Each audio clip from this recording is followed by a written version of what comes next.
Kisah horor pramugari di langit Kalimantan. Vina namanya, dia adalah seorang pramugari. Kebetulan dia akan terbang dari Jakarta dan Kalimantan. Saat itu pesawatnya adalah pesawat terakhir yang akan terbang. Akhirnya pesawat pun take off, dan ketika sudah mulai stabil dan menyelesaikan tugasnya, si Vina ini ke belakang minum kopi lah, dia ngobrol sama junior pramugarinya. Kopi yang diminum itu manis, dan pramugari itu langsung minta izin buat pergi ke depan. Ditunggu-tunggu kok nggak datang-datang nih temennya. Yaudah akhirnya si Vina ini nyusulin lah temennya itu. Nah ketika dia ke depan itu, dia melihat di toilet itu ada cewek pakai mukena gitu, kayak lagi ngantri toilet. Dan dia lihat temennya ini nggak ada gitu loh. Oh mungkin pramugari juniornya ini ada di ruang pilot. Akhirnya si Vina itu balik lagi ke belakang, dia minum kopinya. Tapi kopinya itu jadi pahit dong. Padahal itu tadi manis. Dia bingung banget loh, kok kopi gue berubah jadi pahit. Dan nggak lama temen pramugarinya tuh keluar dari ruang kemudi. Disitulah si Vina cerita, kopi gue kok jadi pahit ya, padahal tadi manis. Nah temennya juga bingung dong, loh itu kan cafe mix, harusnya manis, nggak bakal pahit dong. Yaudahlah akhirnya si Vina itu ke depan ya buat ngecek keadaan penumpang, karena emang nggak lama lagi tuh mau landing. Nah ternyata si wanita berjilbab tadi tuh udah nggak ada. Nah pas si Vina itu mendekat ke arah WC, dia mendengar ada suara flash. Oh jangan-jangan ini wanita yang berjilbab tadi masih di WC. Tapi masalahnya ketika dia mendekat ke WC itu, dia mencium bau anyir yang sangat amis. Ditungguin lah sama si Vina tuh, tapi kok nggak keluar-keluar gitu loh. Hingga akhirnya karena udah pengen mendekat masuk ke landing nih, yaudah si Vina memberanikan diri lah. Pengennya awalnya diketok, tapi ternyata nggak dikunci. Pas dibuka, dalamnya itu kosong. Wah si Vina tuh takut, karena dia tadi jelas-jelas mendengar ada bunyi flash di WC-nya. Tapi ternyata di dalamnya itu nggak ada orang. Yaudah akhirnya dia semprot-semprot parfum aja biar nggak bau. Langsung dia balik lagi tuh ke ruangannya. Nah untungnya pesawat mendarat dengan lancar pada saat itu.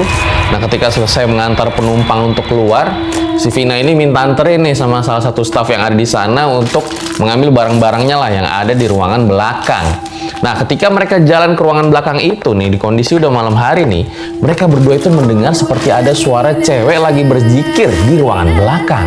Dan pas mereka berdua itu mendekat, ternyata gak ada siapa-siapa di sana.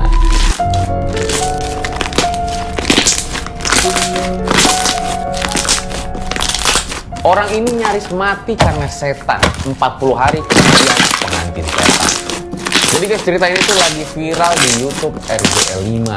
Saat itu Fitri baru aja dapat kerjaan di sebuah pabrik. Tapi karena pabriknya di luar kota, jadi nanti rencananya si Fitri ini bakal dapat tempat nginep lah dari atasannya. Hari pertama dia kenalan tuh sama orang-orang yang ada di lokasi kerjanya itu daerah Subang.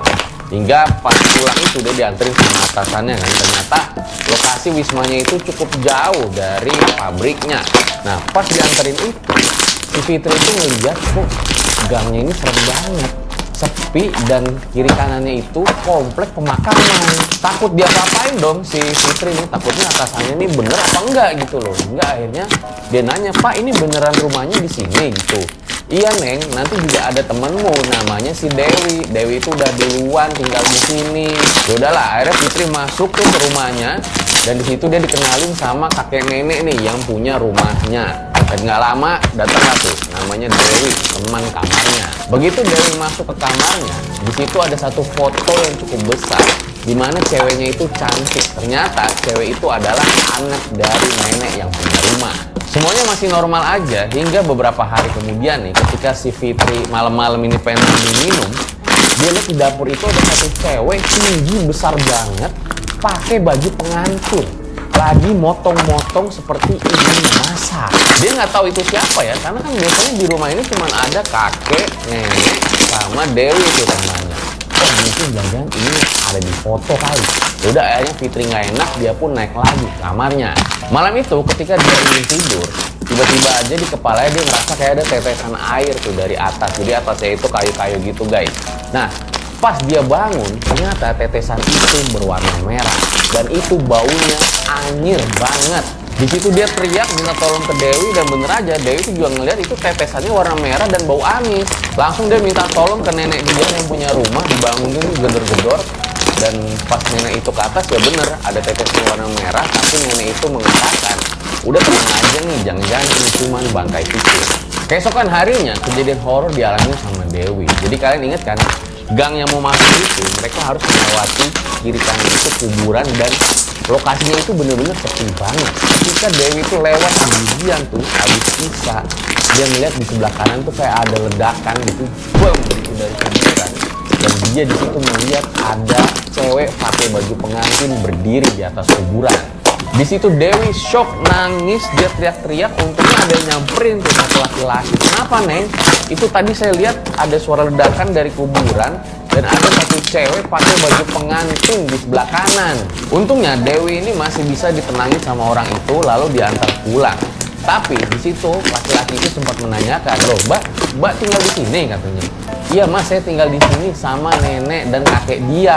Dan Mas itu juga berpesan, oh ya sudah, banyakin doa saja ya Neng, semoga Neng selalu selamat. Inilah awal mula dari kematian pengantin setan. Kalau rame kita lanjut part 2.